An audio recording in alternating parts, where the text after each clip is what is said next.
हाय, मैं हूं डॉक्टर विशाल। आज हम बात करेंगे पाइल्स सर्जरी के बारे में एंड एग्जैक्टली हम ये समझेंगे कि पाइल्स की सर्जरी कैसे करी जाती है। ये टेक्निकल वीडियो नहीं है, ये मेडिकल स्टूडेंट्स के लिए नहीं है। मैं मेडिकल टर्मिनोलॉजी नहीं यूज़ करूँगा, मैं आपको टेक्निकल डिटेल्स नहीं समझाऊंगा कि कैसे प्रोब को लेके जाया जाता है, कैसे ऑपरेशन किया जाता है, क्या क्या लेयर्स वगैरह उसमें इन्वॉल्व होती हैं, कितनी एनर्जी वगैरह, वो सब आपके लिए उतनी रेलिवेंट नहीं है। एज अ पेशेंट मैं आपको ये समझाना चाहूँगा कि ऑपरेशन कराने का पूरा प्रोसीजर कैसा होता है, ओपीडी से लेके डिस्चार्ज होने तक क्या क्या आपके साथ होगा, कौन सी सीक्वेंस में होगा, किन किन चीज़ों का आपको ख्याल रखना पड़ेगा, क्या आपको एक्सपेक्ट करना चाहिए, क्या आपको एक्सपेक्ट नहीं करना चाहिए, या किन चीज़ों में एक्सपेक्टेशन जनरली पेशेंट्स के गलत होते हैं, वो सब चीज़ें हम आज डिस्कस करेंगे। तो आपके ऑपरेशन की जर्नी शुरू होती है ओपीडी से। ओपीडी वो जगह है जहाँ पे आप पहली बार जाके जनरल सर्जन को मिलोगे और अपने पाइल्स की तकलीफ़ उनको बताओगे। मैं पाइल्स बार बार कह रहा हूँ, लेकिन लगभग सेम ही चीज़ें अप्लाई होती है फिशर नाम की जो प्रॉब्लम है उस पर भी, और फिस्टुला इन एनो जो नाम की प्रॉब्लम है उस पर भी। तो जब आप जनरल सर्जन को मिलोगे, वो आपको एग्जामिन करेंगे। अगर आपकी बीमारी ज़्यादा प्रोग्रेस नहीं हुई होगी तो वो आपको एडवाइस करेंगे, आप दवा लेके खुशी खुशी चले जाएंगे। लेकिन अगर आपकी बीमारी काफ़ी प्रोग्रेस हो चुकी है, दवाइयों से ठीक नहीं करी जा सकती है, तो आपको सर्जरी के बारे में बताया जाएगा। पहली बार आपको पता चलेगा कि आपकी सर्जरी होने वाली है, आप जनरली डर जाओगे। डरने से ज़्यादा इम्पॉर्टेंट ये है ये समझना कि क्यों आपको ऑपरेशन की ज़रूरत है, दवाइयों से आप क्यों नहीं ठीक हो सकते हो, क्या आपका नुकसान होगा अगर आप दवाइयों लोगे और ऑपरेशन नहीं कराओगे। ये सारी चीज़ें अगर आप समझोगे तो आपका डर जो है वो कम हो जाएगा और आपकी जो नॉलेज है वो बढ़ जाएगी। बिकॉज एंड में बीमारी आप ही की है, ठीक भी आप ही को होना है। बहुत बार लोगों को लगता है कि नहीं, एक सर्जन जो है वो कैसे ना कैसे करके आपको कन्विंस कर लेगा सर्जरी कराने के लिए, आपको डरा देगा कि आपको ऑपरेशन कराना चाहिए। तो आप 3, 5, 7 अलग अलग सर्जन्स का ओपिनियन ले लीजिए, एवरेज निकाल लीजिए। अगर सबके सब कह रहे हैं कि सर्जरी कराना ज़रूरी है तो शायद सच में सर्जरी कराना ज़रूरी होगा। बहुत बार पेशेंट्स के मन में एक टेक्निक बैठी रहती है कि मैं तो लेज़र से ही ऑपरेशन कराऊंगा। वो बार बार डॉक्टर बदलते रहते हैं तब तक जब तक उनको कोई ऐसा डॉक्टर नहीं मिल जाता जो उनका ऑपरेशन लेज़र द्वारा करने को तैयार हो जाए। कभी कभी पेशेंट्स इस आदत की वजह से अपना नुकसान कर बैठते हैं। उनको नहीं समझ आता है कि लेज़र लेटेस्ट है, लेकिन क्या आपके लिए सूटेबल है या नहीं, ये आपसे अच्छा आपके सर्जन जानते हैं। तो अगर आप अलग अलग सर्जन से बात करेंगे, ओपिनियन लेंगे, तो आपको भी क्लैरिटी मिलेगी कि कौन सा प्रोसीजर आपके लिए सूटेबल होगा। जो लेटेस्ट है वो आपके लिए बेस्ट है, ऐसा कोई ज़रूरी नहीं है। जब आपकी सर्जरी डिसाइड होगी उसके बाद आपको कुछ इन्वेस्टिगेशंस बताए जाएंगे। इन्वेस्टिगेशंस मेनली 3 टाइप के होते हैं जहाँ तक पाइल्स और फिशर की बात आती है। ब्लड इन्वेस्टिगेशन, हार्ट के इन्वेस्टिगेशन, लंग्स के इन्वेस्टिगेशन। ब्लड इन्वेस्टिगेशन से आपके ब्लड के सैंपल लिए जाते हैं, उनकी रिपोर्टें आती हैं, उससे ये पता चलता है कि ओवरऑल आपकी बॉडी कैसे फंक्शन कर रही है, आपका लिवर कैसे फंक्शन कर रहा है, किडनी कैसे फंक्शन कर रही है, क्या आपके शरीर में खून की कमी है, वगैरह वगैरह। जो हार्ट के इन्वेस्टिगेशन है जिसमें ईसीजी निकाला जाता है, जिसको छाती की पट्टी भी कहा जाता है, उससे ये पता चलता है कि क्या आपका हार्ट ठीक से चल रहा है कि नहीं। लंग्स का भी हमको एक्सरे द्वारा यही पता चलता है कि आपके लंग्स की हेल्थ कैसी दिख रही है। इससे हम एक मोटा मोटा अंदाज़ा लगा पाते हैं कि क्या आप सर्जरी का स्ट्रेस झेल पाएंगे या नहीं झेल पाएंगे। जब आपको एनेस्थीसिया दिया जाता है तो टेक्निकल टर्म्स में अगर मैं कहूँ तो आपका ब्लड प्रेशर फॉल होता है, आपका ऑक्सीजन लेवल फॉल होता है। इमरजेंसी सिचुएशंस में हो सकता है आपको एक्स्ट्रा ऑक्सीजन देना पड़े, हो सकता है ब्लड लॉस हो जाए। तो ये सब चीज़ों के लिए आपकी बॉडी तैयार होनी चाहिए। जैसा कि आप समझ रहे हैं, आप किसी भी ऑपरेटिंग सर्जन को अपने शरीर के बारे में जितनी ज़्यादा इन्फॉर्मेशन देंगे उतनी ही अच्छे से वो आपका ऑपरेशन कर पाएगा। ये चीज़ में कंजूसी करना और बोलना कि नहीं इन्वेस्टिगेशन क्या ज़रूरी है कराना, मैं तो फिट हूँ, मेरी राय में मैं एक तरीके से समझता हूँ कि आप रिस्क उठा रहे हैं। जहाँ तक फिस्टुला की बात आती है वहाँ पर और एक्स्ट्रा इन्वेस्टिगेशंस की ज़रूरत भी पड़ सकती है, जैसे एमआरआई इन्वेस्टिगेशन हो गया, या जैसे सीटी स्कैन वगैरह हो गया, सोनोग्राफी हो गई, ये कुछ एक्स्ट्रा इन्वेस्टिगेशन। इन शॉर्ट मैं ये कहूँगा कि आप अपने डॉक्टर पे भरोसा कर सकते हैं, ब्लाइंडली तो आपको किसी पर भी भरोसा नहीं करना चाहिए। जैसे ही आपके इन्वेस्टिगेशन आ जाएंगे तो आपको फिटनेस के लिए भेजा जाएगा। सर्जिकल फिटनेस यानी कि एक ऐसा प्रोसीजर जिसमें एक और डॉक्टर आपके सारे रिपोर्ट्स को देखता है, आपको दोबारा एग्जामिन करता है और ये डिसाइड करता है कि क्या आपका ऑपरेशन सेफली किया जा सकता है या नहीं किया जा सकता। कई बार पेशेंट्स का ऑपरेशन इस स्टेप पे डिले हो जाता है, आपकी रिपोर्ट में कोई ऐसी चीज़ें आ जाती हैं जिसकी वजह से आपको फिटनेस नहीं मिल पाती है। पेशेंट्स फ्रस्ट्रेट होते हैं, डॉक्टर बदलते हैं, हॉस्पिटल बदलते हैं और चाहते हैं कि कोई ना कोई उनका ऑपरेशन कर दे। ऐसे पेशेंट्स को मैं कहना चाहूँगा कि आप हो सकता है अनजाने में रिस्क उठा रहे हों और अगर आपकी फ़िटनेस अलाउ नहीं कर रही है सर्जरी कराना तो सर्जरी को डिले करवाना ही ठीक रहेगा जब तक कि आप फिट नहीं हो जाते हैं। उस दौरान आपको कुछ दवाइयाँ दी जाएंगी, कुछ इन्वेस्टिगेशन दिए जाएंगे, कुछ इंस्ट्रक्शंस दिए जाएंगे जिससे कि आप फिट होकर दोबारा सर्जरी के लिए आ पाएँ। ये सब आपकी ही सेफ्टी के लिए किया जा रहा है। तो जहाँ तक फिटनेस की बात आती है, जैसे ही आपकी फ़िटनेस की क्लियरेंस आएगी आपको ऑपरेशन का डेट और टाइम बता दिया जाएगा। अब ऑपरेशन का दिन आ गया है और आपको आने के पहले कौन कौन सी चीज़ों का ख्याल रखना चाहिए। सबसे पहली बात, आप ऑपरेशन के आइडियली स्पीकिंग एक शाम पहले एटलीस्ट हॉस्पिटल पहुंच जाएंगे तो बहुत ही अच्छा होगा। वर्किंग सिचुएशन है, आपके पास समय नहीं है तो एटलीस्ट आप ऑपरेशन से कम 3 से 4 घंटे पहले हॉस्पिटल पहुंच जाइए जिससे कि हॉस्पिटल के स्टाफ को भी इनफ समय मिले आपको सारी ऑपरेशन के लिए तैयार करने का। ऑपरेशन से लगभग 8 घंटे पहले से आपका पेट खाली होना चाहिए।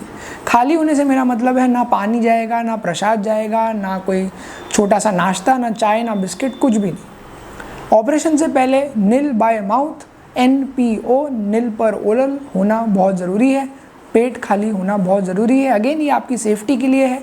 हम नहीं चाहेंगे कि ऑपरेशन के दौरान आपको उल्टी आ जाए और वो फिर उल्टियाँ लंग्स में चले जाए और फिर बाद में पाइल्स की जगह कोई और बड़ी प्रॉब्लम बन जाए। ये सब हमको नहीं चाहिए। आप जब भी हॉस्पिटल आ रहे हैं अपना ऑपरेशन कराने तो किसी एक व्यक्ति के साथ आइए, किसी रिलेटिव के साथ, किसी दोस्त के साथ जो कि आपके बिहाफ पे आपके पेपर्स पर साइन कर पाए।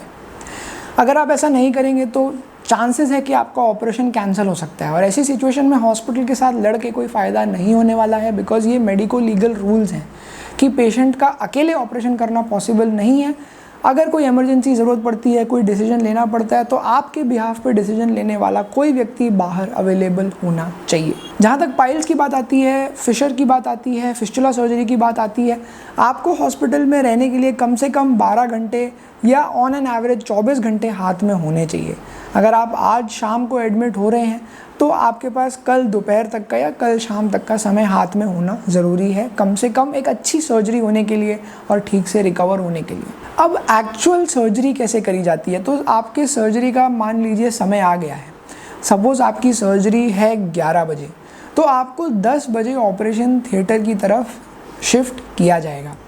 अब आप एक बार ऑपरेशन थिएटर में आ गए हैं तो ऑपरेशन करने के पहले एनेस्थीसिया यानी कि भूल देना पड़ता है, आपको सुन्न करना पड़ता है। जहाँ तक पाइल्स की सर्जरी की बात आती है, फिशर की, फिस्टुला की सर्जरी की बात आती है, आपके कमर में सुई लगा के, पीठ में सुई लगा के आपको एनेस्थीसिया दिया जाता है। इसको कहते हैं स्पाइनल एनेस्थीसिया, बिकॉज ये स्पाइन में दिया जाता है। उसके बाद कमर के नीचे आप पूरे सुन्न हो जाओगे। ऑपरेशन के दौरान आपको कोई भी पेन वगैरह फील नहीं होगा, आप बात कर पाओगे। हालांकि मैं एडवाइस नहीं करूँगा कि आप गप्पे मारना शुरू कर दो, लेकिन आप अवेक रहोगे, आपको पता चलेगा कि ऑपरेशन हो रहा है लेकिन पेन फील नहीं होगा। आपको अवेक रखना एज अ डॉक्टर इसलिए ज़रूरी होता है जिससे कि मैं आपका रिएक्शन जान पाऊँ। अगर आपको कोई तकलीफ़ हो रही है तो आप अपने मुँह से बता पाओ। कई बार पेशेंट्स इंसिस्ट करते हैं कि मुझे पूरा सुला दो, मुझे कुछ भी पता नहीं चलना चाहिए। उनको मैं ये कहना चाहूँगा कि ऐसा करना पॉसिबल है लेकिन रिस्की है। इसीलिए मैं चाहूँगा कि एज अ पेशेंट आप ये डिसीजन अपने डॉक्टर पे, अपने एनेस्थेटिस्ट पे रहने दें कि क्या आपको पूरी भूल देनी चाहिए या नहीं देनी चाहिए। हम अनजाने में रिस्क ज़रा भी नहीं लेना चाहेंगे। एक बार आपका एनेस्थीसिया पूरी तरह इफेक्टिव हो जाएगा तो ही प्रोसीजर को शुरू किया जाता है। अब एक्चुअल सर्जरी की बात करते हैं।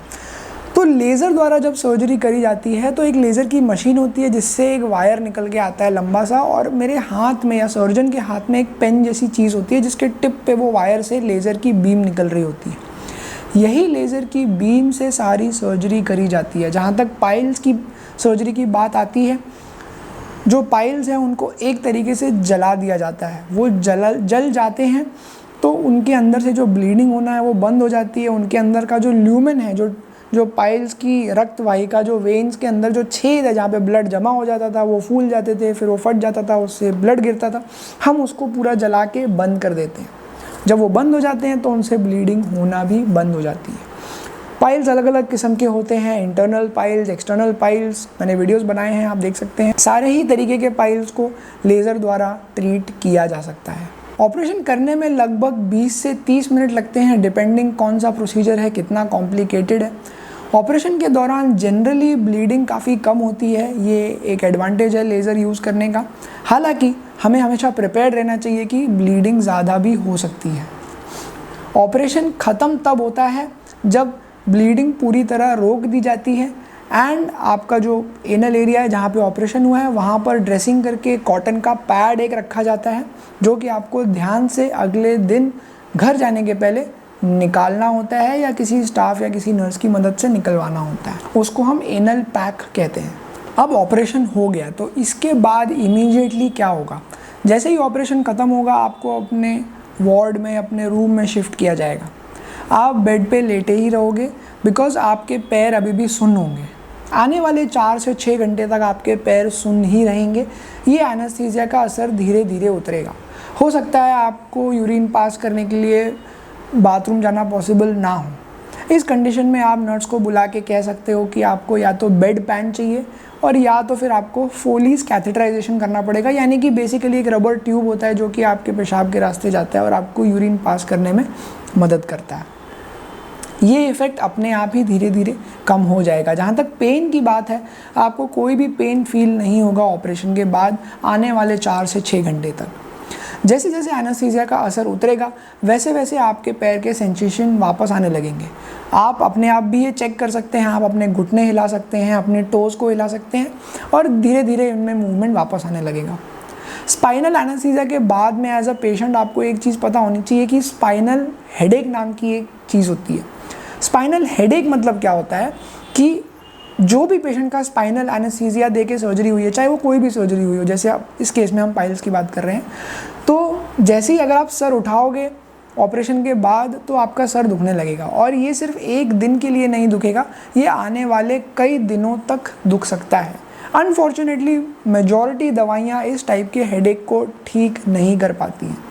तो इसलिए आपके लिए बहुत ज़रूरी है कि अगर आपका पाइल्स का ऑपरेशन हुआ है या कोई भी स्पाइनल एनेस्थीसिया वाला ऑपरेशन हुआ है तो आप बेड पे लेटे रहें, ज़्यादा सर वगैरह हिलाए नहीं, उठाए नहीं, यहाँ वहाँ घूमने फिरने की कोशिश कम से कम करें आने वाले 24 घंटों तक। बाथरूम जाना आना अलाउड है, लेकिन बैठ के गप्पे मारना ज़रा भी अलाउड नहीं है, उसी में आप ही का नुकसान होगा। जहाँ तक खाने पीने की बात आती है, अपने मन से कुछ भी नहीं खाना है। जो हॉस्पिटल में स्टाफ है, जो सिस्टर है, जो नर्स है, वो आपको बताएंगे कि कब खाना पीना शुरू करना है। दवाइयों का असर रहता है आपके ऊपर, हो सकता है कि आप खाना गुटक ना पाएँ, स्वॉलो ना कर पाएँ, हो सकता है उल्टी हो जाए। हम नहीं चाहते कि कोई भी अनवांटेड इंसिडेंट हो आपके साथ, इसीलिए पहले लिक्विड डाइट यानी कि पहले पानी, नारियल पानी, जूस वगैरह शुरू किया जाएगा, उसके बाद ही कोई सॉलिड खाना शुरू किया जाएगा।